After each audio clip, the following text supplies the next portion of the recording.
Divisional round recap NFL here today. This is going to be a quick one. There's obviously only 4 games. I'll kind of quickly preview the championship games. Let's get to the Saturday games. Broncos beat the Bills 33-30 in overtime to move to the championship game. Bo Nix did break a bone in his ankle. I like the second or third. Some people are saying it was on a kneel down. Others are saying it came a couple plays before. Apparently, he's going to need pins or whatever put in place. So they were saying the X-ray immediately must have shown that something was moved or has to be put into place with the thing. So that sucks, obviously, and it sucks more because some people are saying like these kind of hopefully this doesn't fuck up his mobility because he's a pretty mobile quarterback. Should be ready by the season, but will it affect him his play? Everybody's like, I've never seen 2 teams lose in the same playoff game. There was the pick in overtime that was somewhat controversial. I did not watch this game. I'll talk about that in a minute. I've talked about my fandom a bunch of times.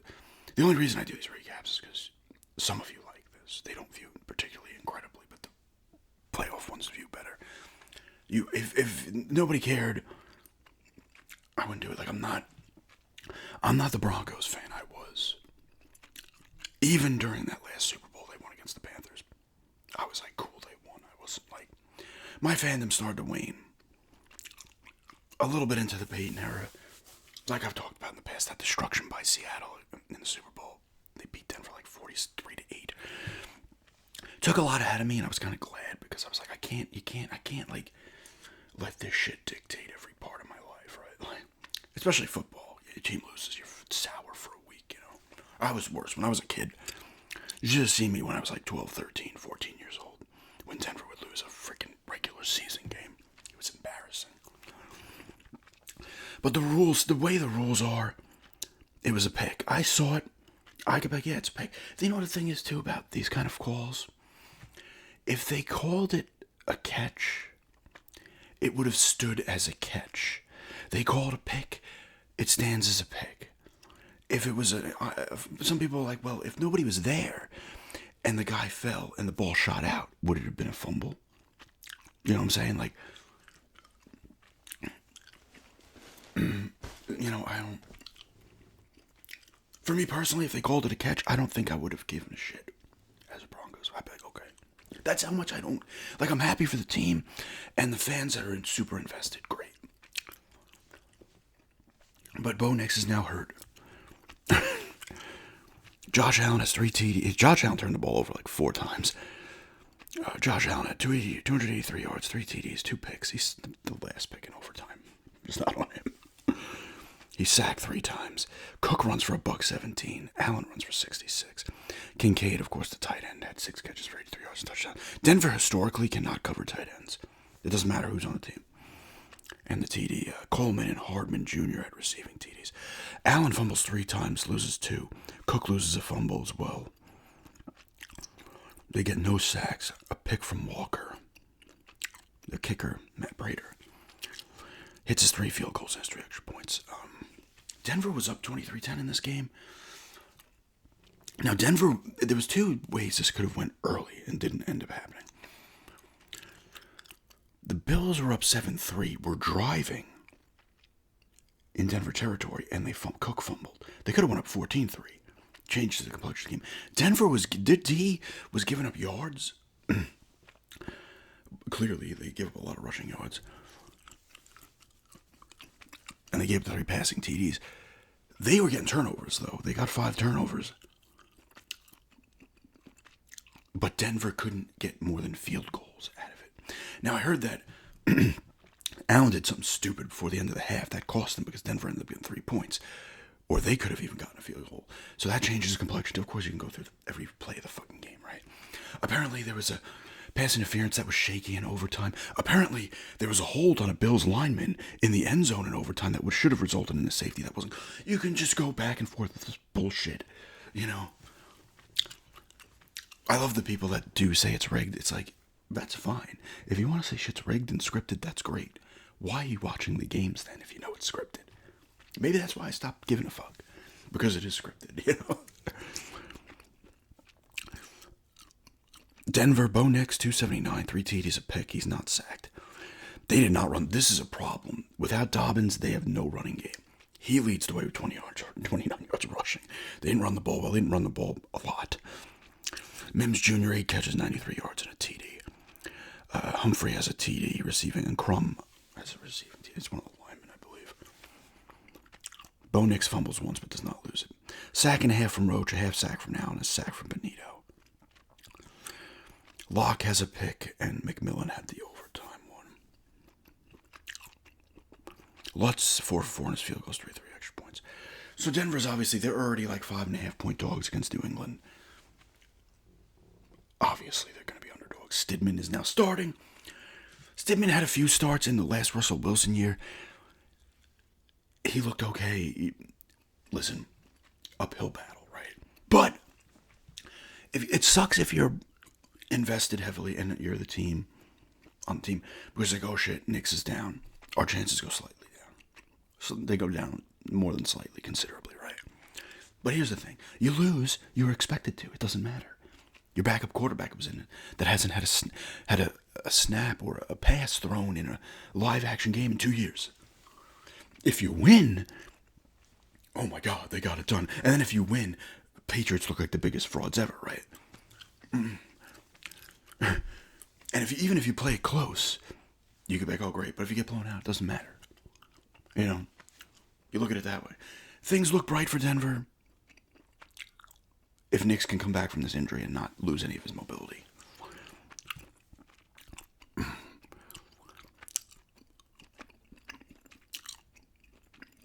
Seahawks, the next Saturday game. Seahawks beat the 49ers 41-6. This was like a destruction from the beginning. I think the Seattle ran back the first kickoff return. Purdy 140 yards, no TDs, a pick. Mac Jones comes in late, 2 for 4 yards. He's sacked twice. Purdy, they run the ball 27 times for 108 yards. But McCaffrey only had 35 yards rushing on 11 carries. Purdy leads the way at 37. Tungus, 59 yards receiving to lead the way. And they also lost another dude for the year, I believe, in this game. The 49ers. I think it was them. They had Purdy loses a fumble, and Tungus, or whatever you say his name, lost a fumble as well. Mustafa has a sack. Number 90. No, wait, sorry. That's West that has a sack. Your kicker is 2 of... Was I going to say they're killer? The kicker is 2 of... Oh, my God. The energy isn't there. And it wasn't in yesterday's video either, if you noticed that. Which I don't think anybody did. Our kicker's 2 of 2 long 56. Seahawks. Now, Darnold had an injury, oblique. He only throws 17 passes, 12-17 TD, no picks. He sacked twice. Walker the third has 160 yards, 116 yards rushing, and 3 TDs. Cooper Kupp leads with 60 yards pass receiving. Number 11, Jackson Smith, has the receiving TD. Lawrence has a sack. Williams has a sack. A pick from Jones the fourth. Their kicker hits his 5 extra points and his 2 field goals, and Shaheed had a 95-yard kickoff return for a touchdown. That was the opening kickoff, I believe. Seattle will have both number 1 seeds move on. On to the Sunday games. Patriots beat the Texans 28-16. Credit to the defense of both teams, but the Texans' defense, literally, this game should have been a blowout. But the Texans' D kept them in it. They were only down 5 going into the 4th. Early on, it looked like we were on the way to another 41-6 type game. But Texans D held strong, but it wasn't enough. Because Stroud goes for 212 yards, a TD, and 4 picks. They were all in the first half. He was sacked 3 times. They do not run the ball. Like I said, the defenses were going nuts here. Woody Marks has 14 carries for 17 yards to lead the way. 59 yards receiving for Higgins to lead the way. The touchdown was from Kirk. Woody Marks lost a fumble inside like the 5 or the 10 of New England. That was huge too, because they would have been, I don't think they would have taken the lead on that, but they would have been right there. Maybe they would have taken the lead. So Patriots D gets 5 turnovers. The D's were going nuts. 2 sacks from Hunter, 3 sacks from Anderson Jr. So they get 5 sacks too. Ingram with the INT. Their kicker hits everything. Drake May, 3 TDs, a pick. He sacked 5 times. His QBR's 20.8 with 3 TDs. He was sacked a bunch. I think he fumbled a bunch too. Stevenson, 70 yards rushing to lead the way. Boot, Diggs, and Douglas all have receiving touchdowns. Boot has 75 yards receiving to lead the way. Drake May fumbles 4 times and loses 2. See, Denver's going to have to hope on this, because I think he fumbled twice in the Chargers game, May too. The D is going to have to be incredible for Denver. Now, they got the turnovers against the Bills, but they gave up a ton of yards. If that happens against the Patriots, it's going to be a beating. I don't know what Stidman's capable of. Peyton's going to have to come up with crazy plays, dial it in quick. It's a tall order for any team. You lose your QB, it would have been a tall order. They get a sack from Jennings, sack from Tonga, sack from Jason. 2 picks from Davis III, a pick from Marcus Jones. That was a return touchdown. He did have a pick return TD. That was early too, I think. And a pick from Woodson. Their kicker hits all 4 extra points. He does not attempt any field goals. Their punter did well too, actually. Don't bring up the punters. He had 8 punts for 333 yards, an average of 41 yards. His long was 55, 3 inside the 20. Which was huge. Like, they were, both D's, the Patriots D dominated with I don't know, I did not see it, so I don't know if Stroud was doing stupid shit or what. Let me know if you're a Texans fan. And I realized I realized when I did I think it was in the video last week. Or no, it was the video, I don't know what video it was. It was recent, I think. I said the Chargers instead of the Texans once. Then I called them the Titans, apparently. Somebody commented and said, oh, then you said the Titans. I was like, wow, I didn't even realize this. I knew I said the Chargers, but then I corrected it to the Titans. The Texans. The Texans. Did I call them that? Anything else? I should just say Houston. Of course, everybody wants Stroud gone. Now, he's done. He's a piece of shit. As is sports, right? But Patriots Denver again. It is in Denver. It's going to be a tall order for the Broncos. Let me get to the last game, then I'll do a quick preview. Rams beat the Bears 20-17 in overtime. Stafford, 258 yards, no TDs, no picks. He sacked 4 times. Williams rushes for 87 yards and 2 TDs. Parkinson, 56 yards receiving. Puka also has 56 yards receiving. Stafford fumbles twice and doesn't lose any of them. They get no sacks. 2 picks from Durant and a pick from Curl. Their kicker hits everything. The Bears tied this late. Real late.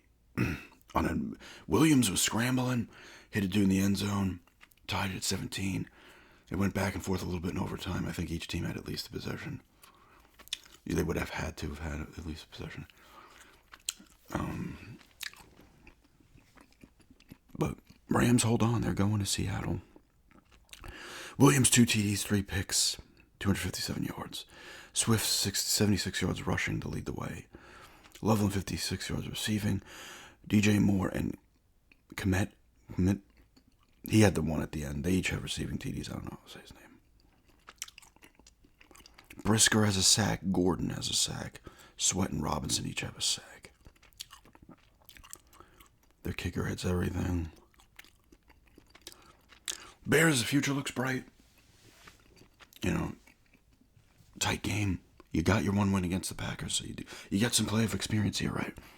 Same thing with Denver. At least they're picking up some playoff experience. You never know. Maybe they end up winning the game. They pull some shit out. Who the hell knows? It's football. I wouldn't bet on Denver.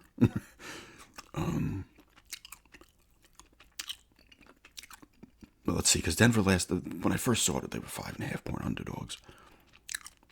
They're 5.5 point underdogs. The Rams are 2.5-point favorites on the the Seahawks are 2.5-point favorites on the Rams. Broncos are 5.5-point underdogs at home. Understandable. I'm not gonna pick out here. If I was betting, for some reason, I still think that Denver game's gonna be close. I don't know who's winning. If I was a betting man, I would pick. If I was betting straight up, not against the spread, I would probably just say the Patriots. Tall order. But now Denver's playing with house money. Because just let it all out there. Your backup QB's in. No one's expecting anything. Now, sometimes when you're playing like that, let it all out. If I was the defense, I'd be like, dude, fuck it. All out. Offense, run weird plays. Do what you gotta do. Just let it all out. You lose, it doesn't matter. It doesn't matter. You're expected to now. In a weird way, all of a sudden the pressure goes to New England. Because everybody's going to be like, okay, New England. Everybody's like New England, Seattle. That's what it's going to be. Boom. A rematch of the 2014 season. 2015 Super Bowl, 2014 season. Rematch of that game. Those teams, even though there's nobody's on the teams, right? I don't think anybody is. Denver's got nothing to lose now because their quarterback's gone. All of a sudden, there's unnecessary pressures on New England because if New England loses, it's like you've blown a golden opportunity. Because if Bo Nix doesn't get hurt, this is still going to be a tight spread. It would probably be like 1.5 points in Denver's favor. And that would be an extremely tight game that could go either way. But now, I would expect New England to win. If they don't, all of a sudden they got to eat shit. You have to eat shit now because you're expected to win now because Denver's got to go with their backup. On short notice, too. It's not like it was the Carson Wentz thing with Nick Foles, where I think Carson Wentz got hurt. Did he not get hurt late in the season? This is a week to prepare. You're finding out he's injured after the game. Everybody's like, oh my God, yeah, we're going to the AFC Championship. Oh, wait, he's hurt. Whoops, damn. Everybody's like, yes, But don't look at it that way. Myself as I don't even know what kind of Broncos fan I'd call myself. A casual Broncos fan these days. The funny thing is, though, as the stakes get higher, I'm going to get more annoyed or happy. Win or lose, but not that much. Not that much. But tall order. That's all I'm going to say. For some reason, I think it's going to be another tight game, though. Because Denver just plays tight games. I think they got beat by 14 by Jacksonville, and they blew out the Bengals and the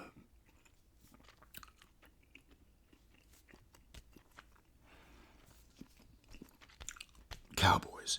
They blew out the Chargers in that final game, but the Chargers rested dudes. I don't really count that one much. You're playing a lot of second-string guys. Mostly Denver plays one-score games. Like 90% of their games are one-score games. So, 80%, whatever. Somehow, this will be like a 23-20 game,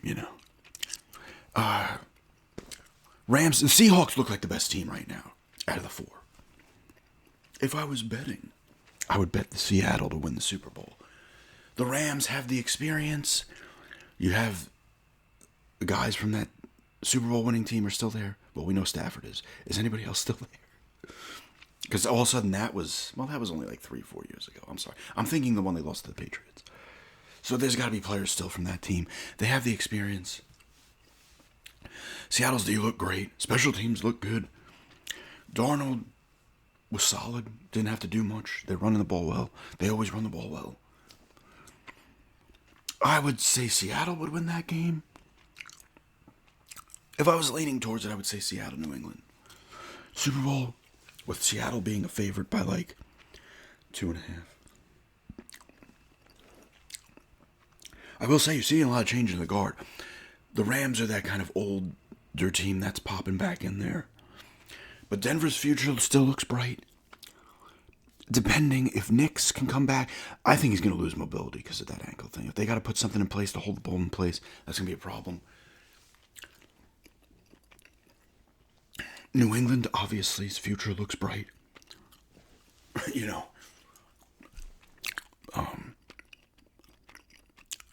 Seattle, their future is looking pretty good too, right? A lot of people are like, well, Darnold could cost them this game, right? He throws a couple picks. If he becomes more of a game manager, does what he has to do here and there, they'll be fine. If I'm picking, I don't have a problem picking against Denver. Now, if Nix didn't get hurt, I'd probably have a different say, but listen, it's a tall order. But also, whatever I say, the opposite will probably happen. It's going to be Broncos and Rams in the Super Bowl. I think it's going to be Patriots because the Pats have a great D too. It would have been the same thing if the Texans made it. I think it would have been a low-scoring game, but Stidham would have struggled against tough defenses. That's what the problem is. And I think Stidham was under. Is McDaniel still the offensive coordinator in New England, or is he not there? Because I think Stidham was on New England, so they might know him to get that crap as well. Who the fuck knows? All of a sudden, Stidham's going to throw 4 TDs. It's going to be a blowout. And you'd be like, what the fuck? Nah, but I think it's going to be New England, Seattle. But the Rams have that experience. Stafford pulls through. They win a tight game. Hey, it's football. You never know. Good luck to everybody. I don't have anything against New England either. I've never hated New England. Even, like, when they were winning a ton with... During the first Super Bowl runs they had, I didn't necessarily hate them either. I think when any team's winning a bunch, you naturally just don't want them to win more. Like, even with the Chiefs, and they're a rival of Denver's, I wasn't like, oh, it's more you're getting pissed at the other team's fan base because they're running their mouths. Why would it be pissed at the teams? That's where it stems from. When you're fans, you're fighting with other fans. I wanted New England to beat the Giants in that first Super Bowl when they had the perfect season in the regular season to the playoffs, and they beat them because I lived in New York, and I was like, no, and I had a bunch of Giant fans friends. I just wanted to see them beat the Giants just because the Giants fans would have been pissed, and I was in New York. It did not happen. It was equally as kind of satisfying to see them lose the perfect record too. But deep down, I wanted them to beat the Giants. I wanted the Bills to beat the Giants in that Super Bowl back in whatever, it was the 90 season, 91 Super Bowl. I don't want to see the New York teams win because then, even though I'm a Broncos fan, and there's no rivalry with the Giants, even though they beat the Broncos in the Super Bowl in the 80s, there's no rivalry there. So I was just like, no, I don't want to. That's how fucked up it is as a fan base. You don't want to see them pissed. You don't want to see another fan base happy. If you live in the state, no, I want to see the Jets lose. I want to see the Giants lose. Those are fans of sports. Fucking cuckoo. That's why I'm happy. I'm more interested in Aston Villa. First year liking them. Of course, they blew it. And lost 1-0 to Everton. So they're still tied. Well, they're still in third now because of the goal differential. They could have had first place on their own. Now, I know a couple of... Malin left to go to Roma. So that sucks. And they've apparently... I don't know. Whatever. I'm not talking about that. There's still somehow gets to 23 minutes.